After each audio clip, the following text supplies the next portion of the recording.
لو انت لسه بتحط ترانزيشنز في كل فيديو انت بتعمله فانت للاسف بتبوظ الفيديو بتاعك، وده للاسف بيحصل لان اغلب الناس فاكره ان المونتير الشاطر يعني ترانزيشنز كتير. فانا جاي النهارده اقول لك على 3 حاجات بيعتمد عليهم الفيديو الاحترافي. اول حاجه معانا الكت الصح، يعني في اللحظه اللي المشاهد ابتدى يمل منها حط فيها اي حاجه، ترانزيشن، صوره، نص، اي حاجه بتعبر عن الفيديو.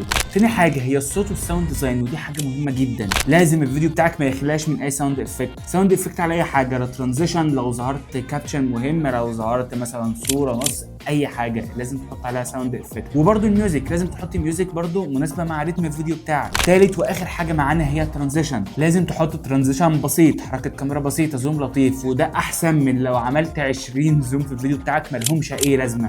واخر حاجه عايز اقولها لك ان المشاهد عمره ما هيقول واو الترانزيشن ده جامد، لا، هيكمل الفيديو للاخر عشان خاطر الفيديو مونتاجه كان بسيط وما ملوش لحظه. صديقي المونتير لا للاوفر. ولو انت مبتدئ وعايز تتعلم تريكات اكتر عن المونتاج ما تنساش تعمل لي فولو.